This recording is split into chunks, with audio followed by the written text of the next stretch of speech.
Assalamualaikum warahmatullahi wabarakatuh. Baik, pada video kali ini kami akan memberikan tutorial atau cara mendaftar PPDB tingkat SMA atau SMK di wilayah Kutai Kartanegara tahun 2023. Kita langsung saja. Di sini kami menggunakan aplikasi Google Chrome atau sejenisnya ya, bisa Firefox atau sejenisnya juga. Dan pastikan koneksi internet ada dan stabil. Kita langsung saja buka Google Chrome, lalu ketik alamat resmi ya, website PPDB-nya yaitu ppdb.capdisdikgukar.id. Nah, sini baru kita klik enter. Nah, ini tampilan berandanya. Ada tulisan PPDB SMA SMK Dinas Pendidikan Cabang Dinas Wilayah 3 Kukar ya. Nah, ini kita belum bisa langsung masuk menggunakan email atau passwordnya karena kita belum membuat akun. Jadi kita registrasi akun dulu untuk pembuatan akun pertama kali. Silakan diklik. Baru kita isi nama ya. Saya ketik namanya siswa pertama. Lalu untuk email penggunanya saya isi aja ini siswapertama@gmail.com. Nah, passwordnya yang simpel saja ya, yang mudah kita ingat. Oke, cukup. Lalu pastikan kita centang yang saya bukan robot atau I'm not robot ya. Lalu pilih tombol registrasi, diklik. Nah, ketika sudah berhasil, nanti akan ada notifikasi Anda berhasil registrasi. Silahkan login atau masuk. Nah, berarti pembuatan akun kita sudah berhasil. Kita bisa gunakan email yang kita daftarkan tadi dan password yang sudah kita buat ya. Oke, nah password tadi sudah kita buat. Pastikan centang juga saya bukan robot. Oke, sudah centang. Klik login atau masuk. Nah, ini adalah tampilan awal atau tampilan beranda pada saat sudah berhasil masuk ke sistem PPDB SMA SMK wilayah Kukar. Nanti akan ada status pendaftaran, status verifikasi, status seleksi dan info berkasnya ya. Tapi di sini belum tampil semua karena memang belum mulai ya. Tanggal resminya yaitu tanggal 12 Juni nanti ya. Sekarang hanya diberikan informasi secara umum, baik itu jadwalnya ya, jadwal PPDB-nya dan daya tampung sekolah yang nanti akan kita tuju. Kita bisa melihat di informasi tampilan awal ini. Oke, kita mengupload foto itu dengan cara mengklik data pengguna. Setelah itu di bagian foto ini kita bisa ganti atau diklik ya, lalu pilih file, misalkan ini, kita ambil contoh ini JPG ya, baru unggah, berarti berhasil. Jika tidak ada tulisan ini berarti belum berhasil. Pastikan data fotonya sudah berubah ya, dari yang awalnya template menjadi foto kita sendiri.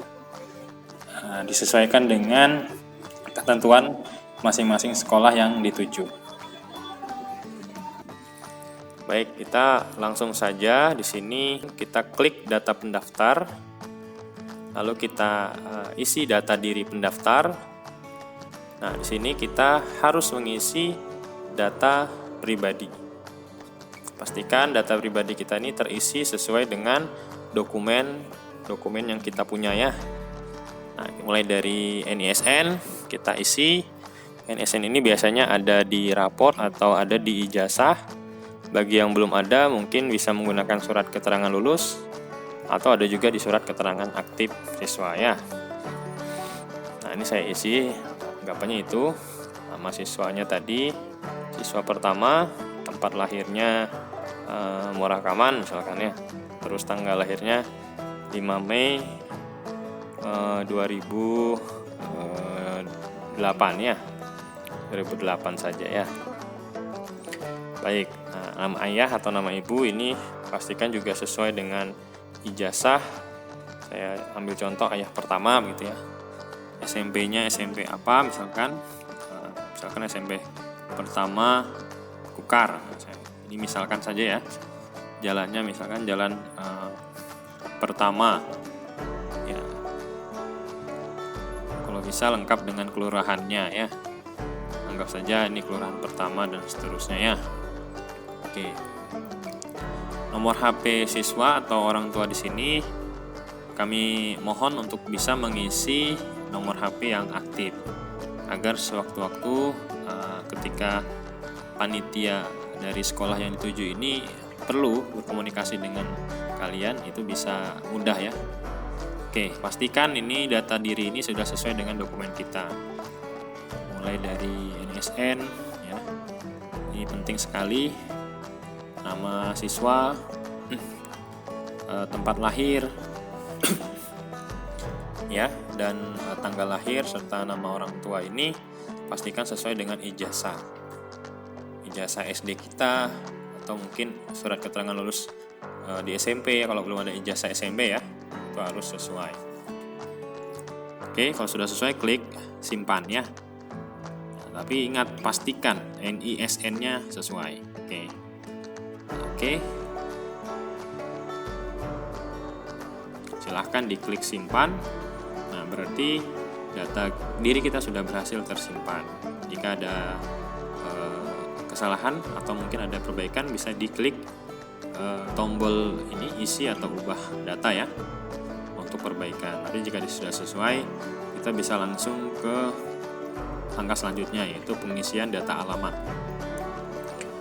Di bagian data alamat ini kita pastikan juga sesuai dengan alamat kartu keluarga kita ya. Nah, kita isi dan pastikan kita sudah menyiapkan berkas kartu keluarga ya. Kita isi sesuai dengan alamat di kartu keluarga. Misalkan ini jalan pertama, kelurahannya misalkan itu ya, nomor 1, misalkan saja. Provinsinya Kalimantan Timur.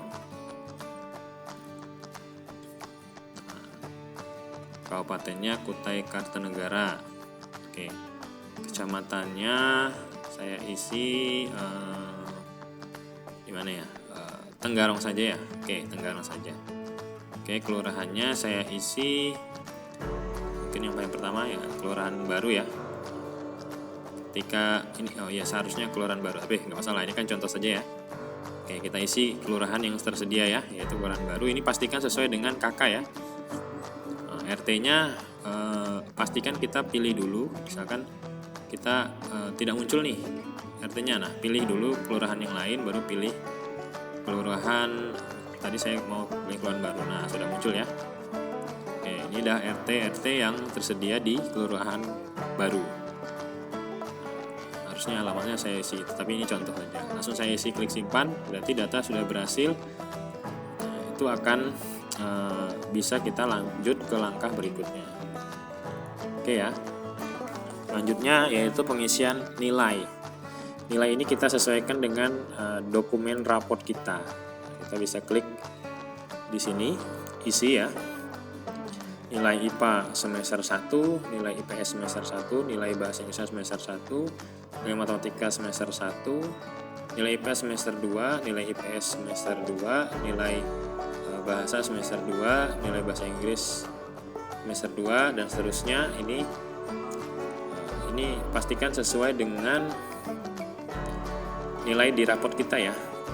Jangan dilebih-lebihkan atau dikurang-kurangi. Nah, itu akan mempengaruhi hasil verifikasi oleh panitia nanti. Jika tidak sesuai dengan raport, maka pasti akan ditolak berkasnya. Jadi pastikan sesuai. Sudah sesuai ya, klik simpan. Berarti berhasil masuk. Nah ya, langsung akan terjumlahkan. Oh, ini ada matematika yang 0, kita isi ulang ya. Oke, anggap saja 80. Ini misalkan saja ya. Nanti nilai yang kita sudah isi nanti akan tertotal otomatis dan dirata-ratakan otomatis. Oke, seperti itu ya. Mudah-mudahan bisa dipahami. Ingat sekali lagi, pastikan sesuai dengan raport. Nah, kita bisa lanjut ke data prestasi. Oke. Tapi ingat, pastikan kesesuaian dengan rapot ya. Kalau tidak sesuai bisa berbahaya. Oke. Nah, data prestasi ini bagi yang ingin melewati jalur prestasi. Oh ya, kelupaan. Di sini nilai IPA, IPS dan seterusnya semester 1, semester 2 itu maksudnya nilai di kelas 7 untuk pengetahuan. Nah, semester 3, semester 4 adalah nilai di kelas 8 ya, semester 1 2, dan nilai semester 5 ini adalah nilai kelas 9 atau kelas 3 di semester 1. Ingat nilai pengetahuan ya. Oke, kita lanjut ke data prestasi. Nah, di bagian data prestasi ini, jika memang mengikuti jalur prestasi, silahkan. Jika tidak, dilewatin saja. Nah, saya anggap saja di sini mengikuti jalur prestasi. Saya mengikuti lomba futsal ya. Saya juara 1 tingkat provinsi. Oke, nah ini juara 1 tingkat provinsi. Lomba futsal ya. Lomba futsal juara 1 tingkat provinsi. Nah, nanti disesuaikan saja dengan sertifikat prestasinya. Biasanya di situ ada keterangannya.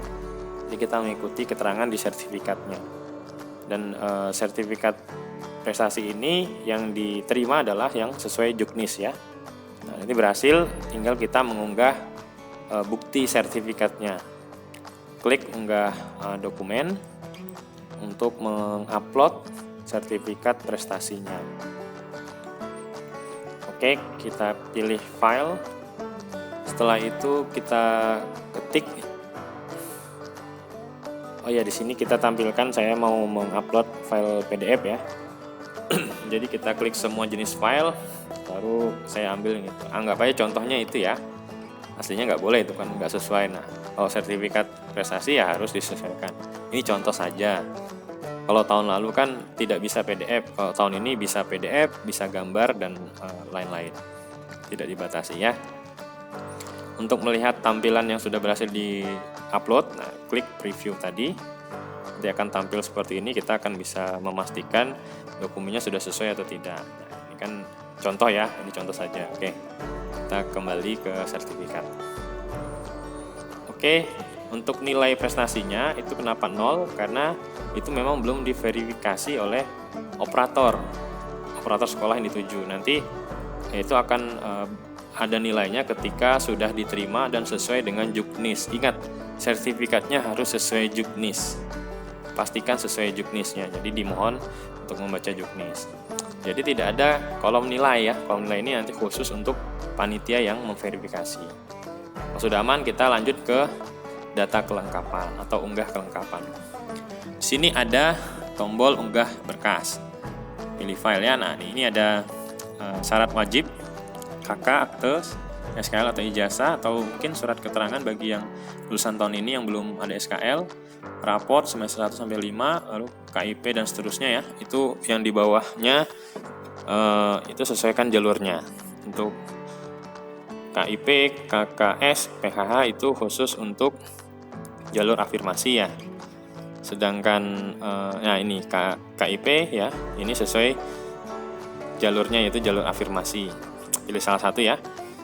Untuk yang NUPTK dan seterusnya itu adalah anak kandung guru di sekolah yang dituju ya. Nah, ini untuk jalur pemindahan tugas orang tua. Nah, ini semua sesuaikan dengan jalur yang kita pilih, terutama di gelombang 1 ya, karena ada yang jalur prestasi, ada yang afirmasi, ada yang anak kandung guru, ada yang perpindahan tugas orang tua, ada yang RT prioritas ya. Tapi yang wajib ini harus diupload atau diunggah. Jika tidak, maka mulai dari KK dan seterusnya ini. Nah, ini saya ambil contoh. Ini diupload ya. Oke. Nah, ini kenapa lama? Karena ini juga menyesuaikan dengan ukurannya ya. Nah, ini kalau sudah berhasil, kita bisa klik tambah lagi. Misalkan saya pilih yang raport, misalkan ya, raport semester 5. Ini ya ambil aja contohnya itu. Kalau lama seperti ini biasanya ada beberapa faktor, kemungkinan jaringan kita tidak stabil atau berkas kita atau dokumen kita itu terlalu besar ukuran filenya. Jadi itu juga mempengaruhi. Pastikan kesesuaian antara berkas yang mau diunggah atau diupload dengan syaratnya ya. Oke. Jika itu KK ya berarti file KK, jika itu rapot berarti file rapot. Oke, sudah, anggap saja sudah kita mengisi data pribadi dan seterusnya. Nah, kita bisa lanjut ke tampilan berikutnya ya. Nah, ini belum diaktifkan ya. Nanti akan resmi diaktifkan pada saat tanggal 12 nanti ya. Pastikan ya data pribadi sudah lengkap, kelengkapan juga. Kita pastikan ini anggap saja kita sudah mengupload semua berkas wajib misalkan nih. Nah, langkah selanjutnya untuk mendaftar. Kita bisa pilih pendaftaran mau di SMA atau di SMK. Nah, karena ini belum dibuka, berarti tombol pendaftaran SMA-nya memang belum diaktifkan. Nanti akan diaktifkan pada saat tanggal 12 Juni ya. Nah, belum bisa ya, sudah diklik. Oke, yang jelas dimohon kepada calon siswa baru untuk memahami informasi-informasi penting di sekolah yang dituju. Ketika mengambil jalur prestasi, apa saja yang dibutuhkan, atau mungkin mengambil jalur afirmasi, apa saja yang dibutuhkan, dan pastikan syarat wajibnya juga terpenuhi, agar pada saat proses pengecekan data dari panitia atau verifikasi dari panitia itu lancar dan tidak ditolak berkasnya. Mungkin itu saja dari kami, kurang lebihnya mohon maaf. Kami akhiri, Assalamualaikum warahmatullahi wabarakatuh.